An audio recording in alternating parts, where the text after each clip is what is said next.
Welcome back to the channel, guys. My name is Gene. This is my good buddy Sam. We apologize for coming on so late as we have had a bit of audio issues going on here and we kind of have a hybrid solution, so I'm hoping this works out.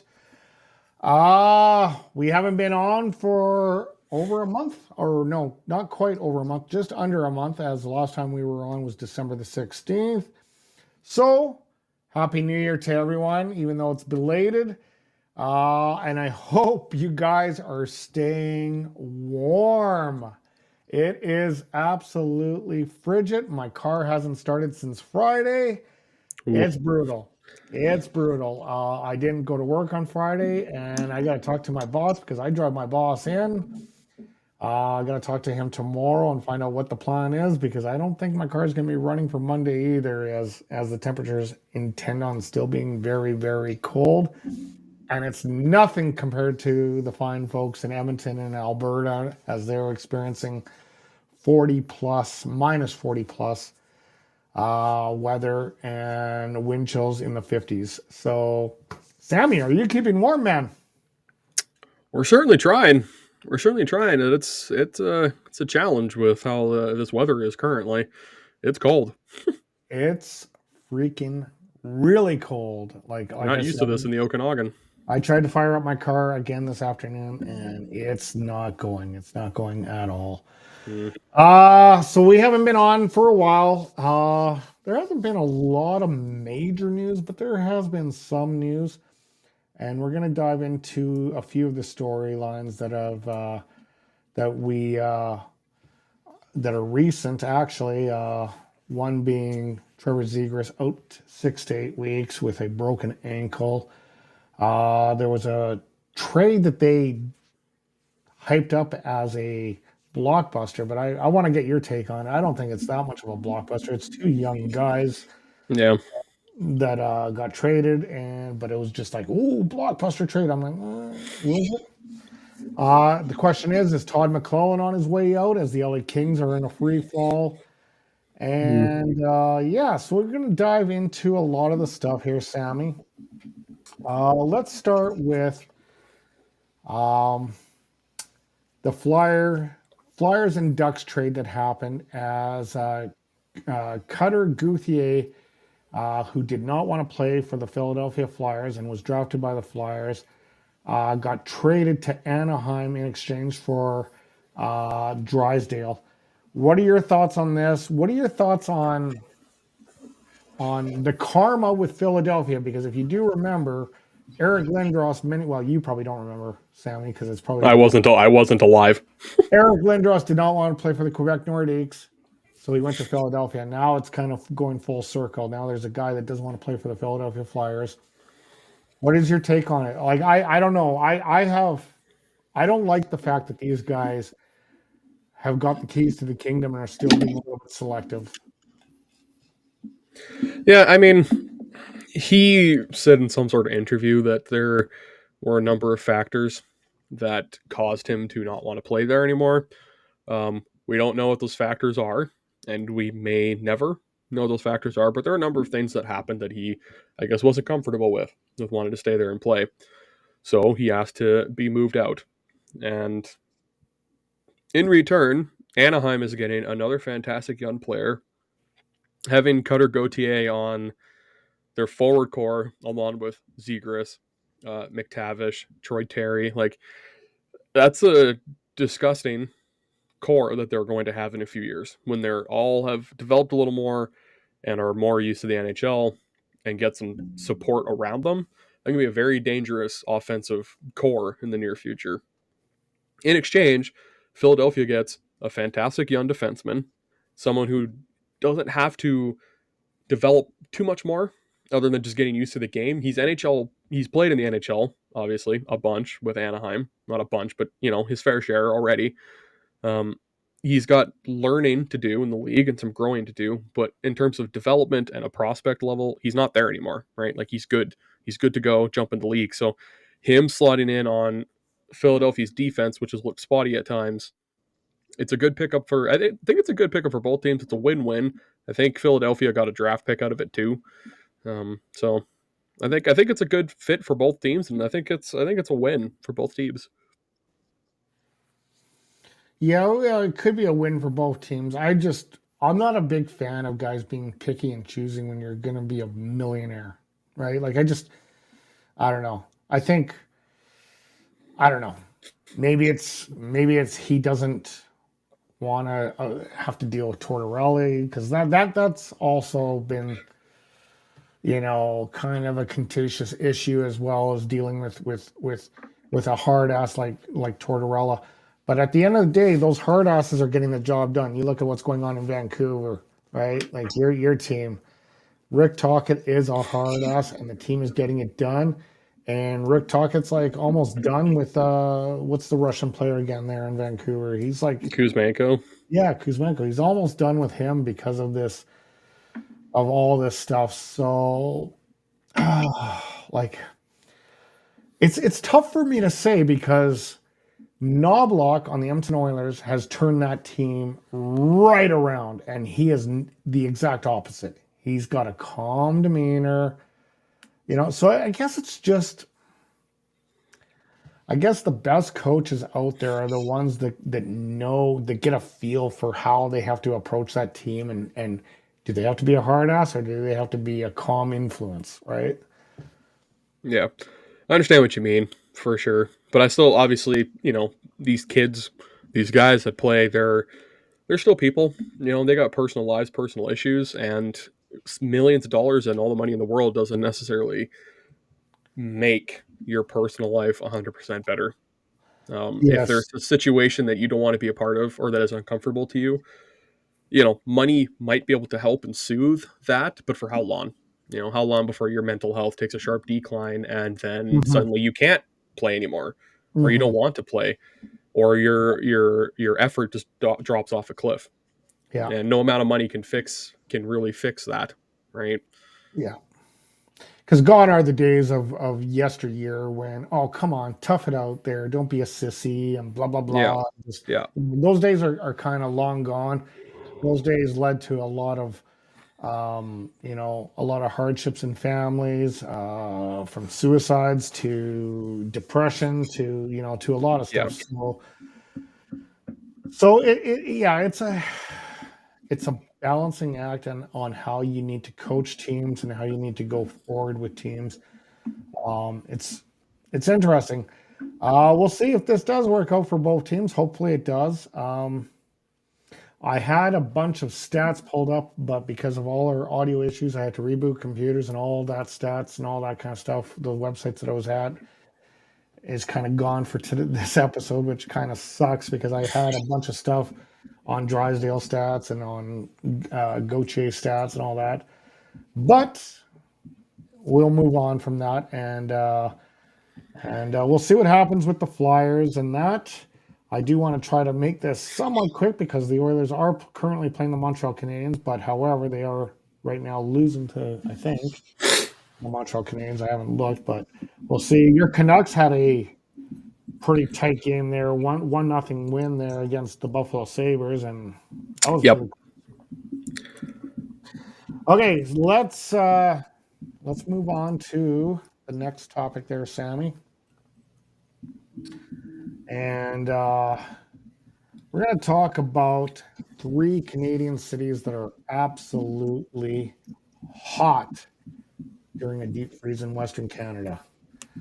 The Canucks, the Jets, and the Oilers. Legit Stanley Cup contenders for the 3 of them. This isn't just, hey, they're going to make the playoffs. This is legit Stanley Cup contenders we're talking about here. The Edmonton Oilers turned it around. If they win tonight, it will be the first time in franchise history that they've achieved 10 straight wins in a row. They've achieved 9 twice. One was last year with the same core, and then back in 2001, which means the Dynasty Oilers of the 80s didn't even achieve this feat.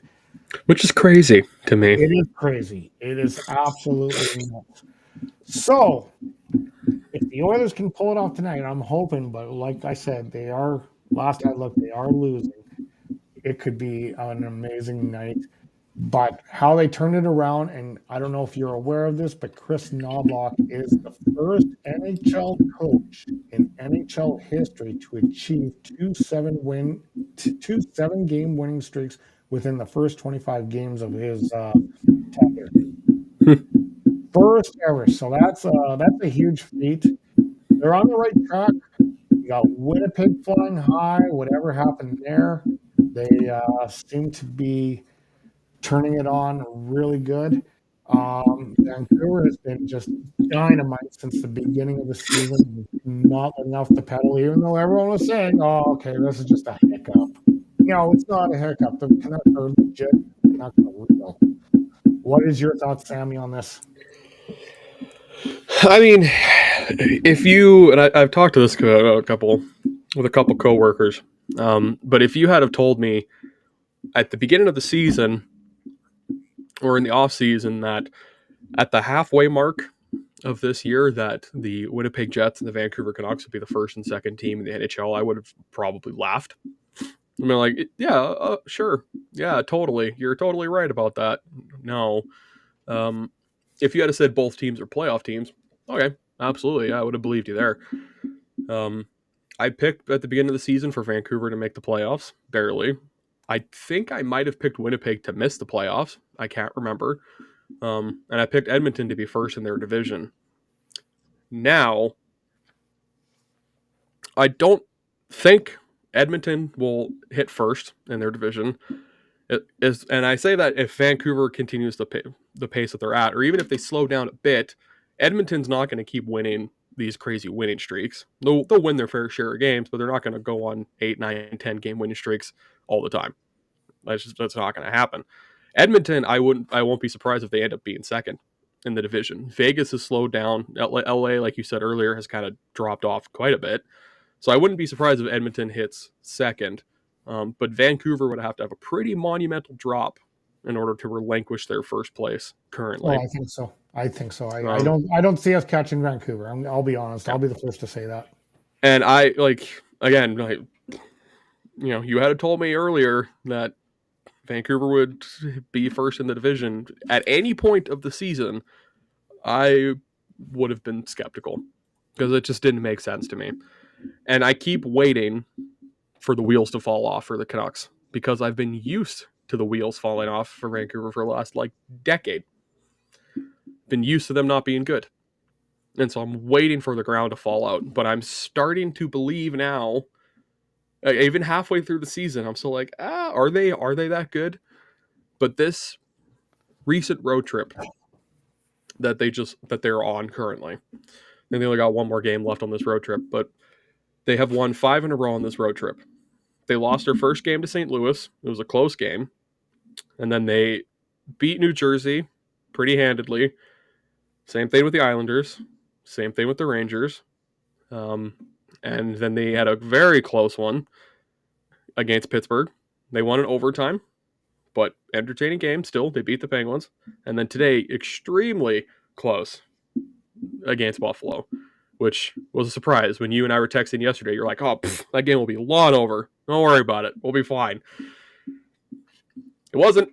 It was close. Thanks to Thatcher Demko, because he's unbelievable. Yeah. And Edmonton, even just in general, if you had have told me at the beginning of the year that they would have started off the way they did, how crap they were at the beginning of the season, I would have been like, there's no way. Not this team. This team's too good. They're a Stanley Cup contender. No Stanley Cup contender is going to start off the season losing however many they did in a row. And with the record they did, first 20 games, that's not going to happen. I would have laughed at that too. But here we are. I went on note on Lubed saying back in November, they're done. They're done. I know. The season's over. and I had to. I definitely had to kind of just let my audience know I'm not giving up on the Oilers. I am giving up on this season though. Yeah. Because I Well, we didn't. talked about that on here too. Yeah, because You're like, oh, we're done. at the end of the day, they needed exactly what they got was two massive winning streaks, and they got themselves into that. And now they're only Mhm. like 3 points behind of Los Angeles, which is in a free fall, which we're going to talk about in a moment with Todd McClellan. Um, but yeah, it's been an interesting go for Western Canada. Like there's some strong teams. Mhm. This And may be, Calgary has been picking up lately too. yeah, I'm not too concerned about Calgary. I'll be I'm honest. not either. But I'm Yeah. just saying they've been picking it up. Yeah, they're if they win the Stanley Cup, man, come back to this video and give me hell back in the summertime of next year. That would be like wow. I'd be like, I think it's time for me to just give up on channels. Like that's it, Yeah. you know. So anyway, Sam, let's dive into some other topics as I believe this is going to be the Trevor Zegras is what we're going to talk about. Yes. Trevor Zegras sideline 6 to 8 weeks with a busted ankle. He got this in the Nashville game just the other night. This is a guy that, this is a guy that really brings that talent to another level. Like he actually has an own move named after him called the Zegras, which is kind of a hybrid of the Michigan, only you're flopping it over the net and batting it and having the opposing player or his teammate bat it into the net. Um, yeah, it sucks for him, man. And 6 to 8 weeks, I mean, that's an incredible time length because when I busted my ankle back 3 years ago, I was gone out of work for 5 months. That Yeah. being said, the degree of break might have been very much different. I do have a metal support in my leg now to keep that kept it together as they put it all back together when I got the surgery. But yeah, I am I'm feeling anytime I hear broken ankle, it gives me kind of like nauseous feeling, right? Because I've been there, done it, know what it's like. It sucks. Sucks to see Trevor Zegras out, but you know what? This is part of the game. Injuries happen in the game. Your thoughts on Zegras there, Sammy? It's unfortunate. Excellent young player, and an injury like that sucks, and that can be something that can be potentially career ending, depending on the severity of it. So hopefully that's not the case. Hopefully he can recover quickly, recover strongly, and be able to get back to form. I honestly don't think that there should be any rush for him to come back and play this season. I mean, yeah, 6 to 8 weeks, that takes you to March? end of March, mid Yeah, March, end of March, and then you only got a couple weeks left of the season. Is it even worth coming back and playing at that point? yeah. Anaheim's not making the playoffs. No. Well, why not just shut him down for the season? Let him extra rest and let him have an extended off season to really recover, strengthen up, get ready for next year. Yeah, that would probably be the wise idea. Um, I mean, there's no need to rush No, them. If they were in any legitimate fight, but they're not. They're far, far from making the playoffs. And he was one of their bright spotlights, and even with him being the bright spotlight, he was still like I said, I had the stats up, he was still like a minus 15, and it's not a very good team. They need more support, they need better defense, they need to do some movement to try to make that team back to grasps, and yeah. we'll see what happens. I'll see what happens with that team. Okay, Sammy, let's dive into. Just get back in here. Why is that not moving?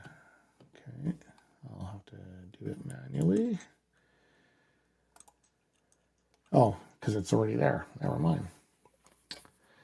Okay, we're going to talk about Todd McClelland as he is potentially on his way out. There's a lot of YouTubers out of LA now, kind of calling for his head. It's time to say, you know what? His voice has been lost. Time to move on. Would it be something else if Woodcroft took over for him? It could be interesting. I mean, I wouldn't be surprised. Um, Woodcroft is a great coach. Unfortunately, Edmonton, they said he didn't lose the room. Whether he didn't actually lose the room or not, Edmonton did need a change. LA, if McClellan's lost a room, Woodcroft could be a perfect fit to come in there and help them out. Pick them up, boost them up, get them going again.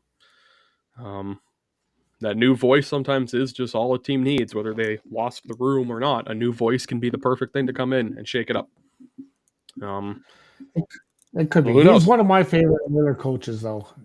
Like I was very disappointed when Chiarelli, especially with the way Chiarelli handled the last few months there, trading Ryan. Oh, he made so many bad trades, and then he brought in the guy that took McDavid into the boards and brought him onto the team, and like in his rookie season, that costed McDavid the call. Yep. There was just, and I forgot what his name was, but.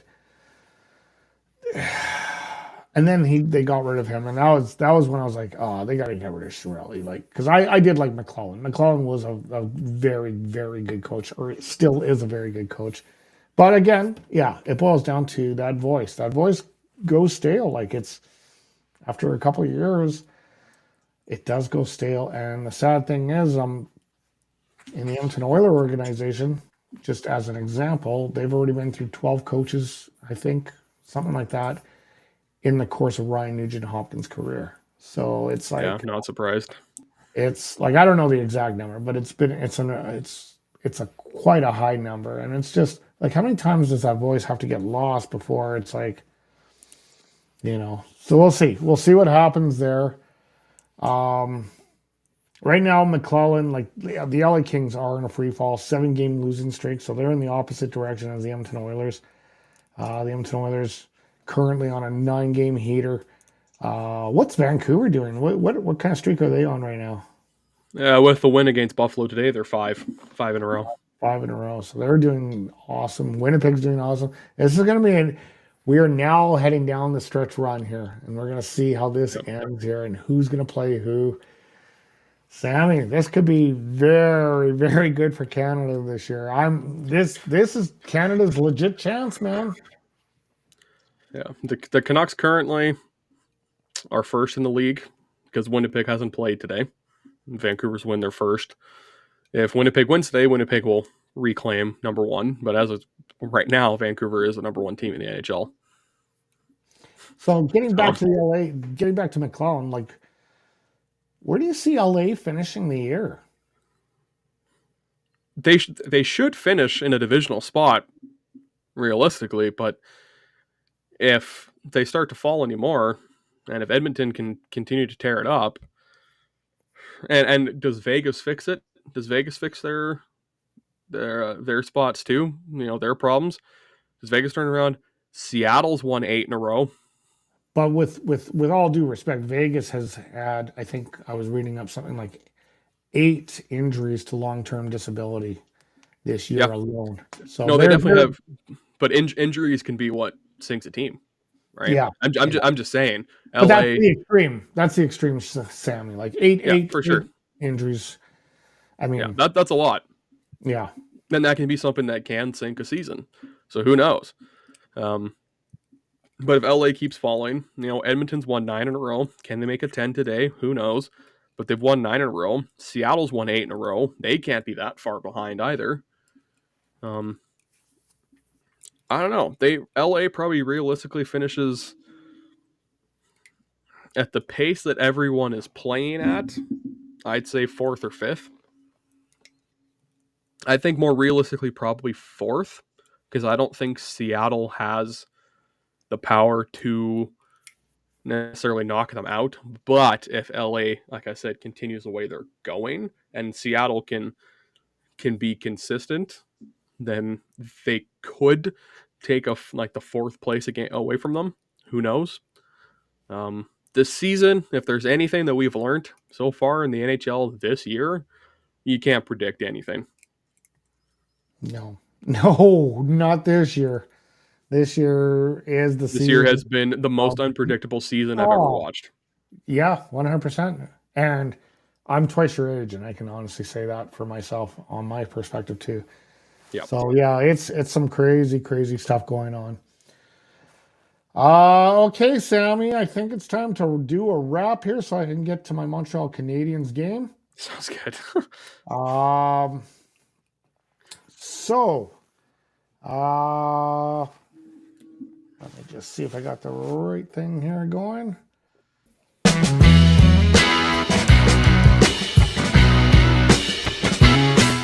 A little premature there. This is going to be a bit of a blunder episode, but whatever. It's all right.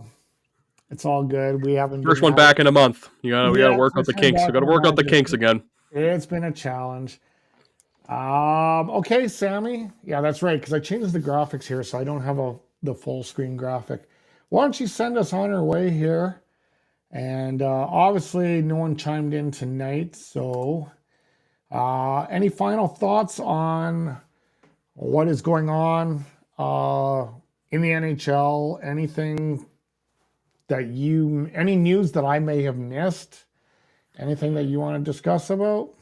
Well, we've got the All-Star game coming up here in a couple weeks. They finalized the rosters today.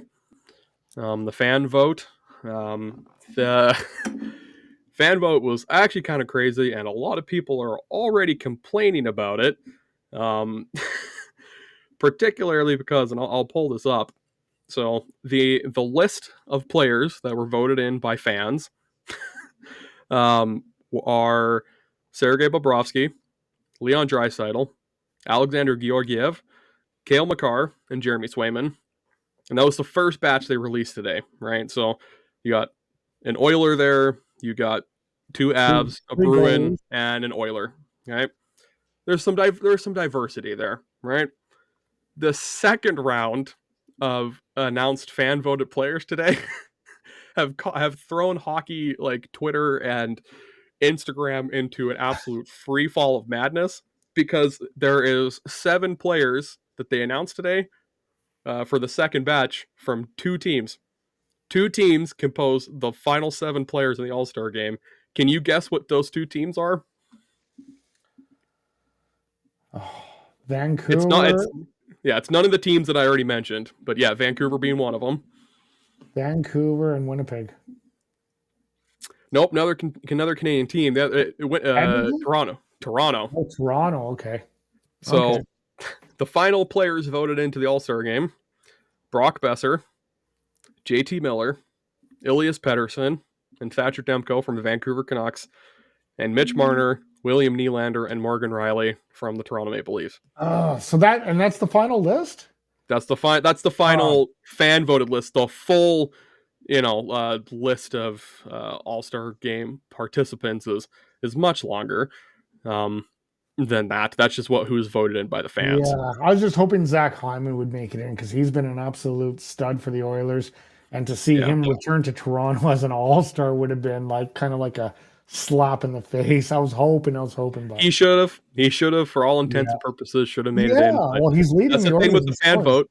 Yeah, that's the thing with the fan vote is most of the time it's whoever's popular, right? Yeah. It's whoever's popular, Yeah. and whatever team can just vote in the most people. Well, we saw that a few years ago with that enforcer making it in. I forgot his name. John Scott, baby. John Scott. Yeah, John Scott, and then the whole team hoisted him up on his shoulders. And that was an amazing. I loved that. You kidding me? That was so much fun. That was awesome. It was great. It was awesome. Okay, Sammy, I think now I can actually do the reverse thing. Send us on our way. Let me go watch my hockey game. And hopefully next week or in 2 weeks when we come back, we can figure out some of these bugs and maybe go on a little bit earlier to try to iron out some stuff and just figure it out. Yep. All right, Sammy. Send us on our way, man. Yep.